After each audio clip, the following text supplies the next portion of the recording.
आज फिर से फ्रेंड्स दोनों ट्रेंडिंग स्टार एक साथ किए भोजपुरी इंडस्ट्रीज पर धमाका। जी हाँ फ्रेंड्स, आज पावर स्टार पवन सिंह जी का भी वीडियो रिलीज किया गया एंड फ्रेंड्स आज खेसारी लाल का भी वीडियो आउट किया गया। तो चलिए आज के वीडियो को स्टार्ट करते हैं और फ्रेंड्स आज के वीडियो में बताता हूँ कि कौन सा गाना ज़्यादा ट्रेंडिंग नंबर पर चल रहा है एंड फ्रेंड्स किसका गाना पे ज़्यादा व्यूज जा रहे हैं। तो चलिए आज की वीडियो को स्टार्ट करते, लेट्स गो। जो फ्रेंड्स खेसारी लाल का गाना का नाम है बना दी अंबानी ए बाबा। जी हाँ फ्रेंड्स, और पवन सिंह का गाना का नाम है सेवा में बानी भोले बाबा के। जो फ्रेंड्स आज दोनों ही गाने पर भोजपुरी इंडस्ट्रीज पर एकदम तहलका मचा कर रख दी, एकदम गजब का तरीका से ये दोनों ही गाना वायरल हो रहा है यूट्यूब एंड इंस्टाग्राम पर। तो फ्रेंड्स अब बात कर लेते हैं कि power star Pawan Singh and friends दबंग स्टार खेसारी लाल जी के गाने पे कितने, दोनों ही गाने पे अब तक का व्यूज एंड लाइक कितने जा चुके हैं। Friends power star Pawan Singh ji का वीडियो में फ्रेंड्स अब तक का 5,50,000 से भी ज्यादा अब तक का व्यूज जा चुके हैं। वही फ्रेंड्स दबंग स्टार खेसारी लाल जी के गाने पे व्यूज के बात करें तो फ्रेंड्स 6,15,000 से भी ज्यादा अब तक का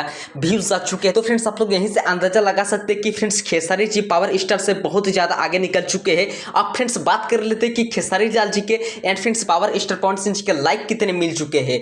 तो friends power star Pawan Singh ji के वीडियो में फ्रेंड्स अब तक का 75K से भी ज्यादा अब तक का लाइक क्रॉस हो चुके हैं। वहीं फ्रेंड्स दबंग स्टार खेसारी लाल जी के वीडियो पे फ्रेंड्स अब तक का 80,000 से भी ज्यादा लाइक क्रॉस हो चुके हैं। तो फ्रेंड्स आप लोग यहीं से अंदाजा लगा सकते हैं कि फ्रेंड्स दबंग स्टार खेसारी लाल जी बहुत ज्यादा अभी आगे निकल चुके हैं। तो फ्रेंड्स मैं आप सभी को बता दे रहा कि फ्रेंड्स पवन सिंह का गाना फ्रेंड्स 30 मिनट पहले रिलीज किया गया। वहीं फ्रेंड्स खेसारी लाल जी का वीडियो फ्रेंड्स 30 मिनट बाद में रिलीज किया गया, यानी कि friends power star Pawan Singh ji का वीडियो फ्रेंड्स 6 बजे सुबह आज रिलीज कर दिया गया था फ्रेंड्स, वे भी म्यूजिक भोजपुरी चैनल से। वहीं फ्रेंड्स खेसारी लाल जी का वीडियो फ्रेंड्स आज 6:30 बजे रिलीज किया गया था अन्नपूर्णा फिल्म यूट्यूब चैनल से। जो friends power star Pawan Singh ji का वीडियो फ्रेंड्स अभी 5 नंबर पर ट्रेंडिंग कर रहा है और फ्रेंड्स दबंग स्टार खेसारी लाल जी का वीडियो अभी 2 नंबर पर ट्रेंडिंग कर रहा है। अगर आप लोग अभी तक दोनों ही गाना को अगर आप लोग अभी तक नहीं सुने तो जल्दी आप लोग सुने। और हाँ फ्रेंड्स, अगर आप लोग इसी तरह डेली आप लोग खोट्टा एंड भोजपुरी इंडस्ट्रीज से आप लोग अपडेट देखने चाहते तो हमारे चैनल को आप लोग ऑल पे सिलेक्ट करें, ताकि फ्रेंड्स इस तरह का आप लोग daily Khotta and Bhojpuri industries से आप लोग को लेटेस्ट अपडेट मिल सके। तो मिलते किसी नेक्स्ट वीडियो को, तब तक के लिए bye bye, thank you, love you friends.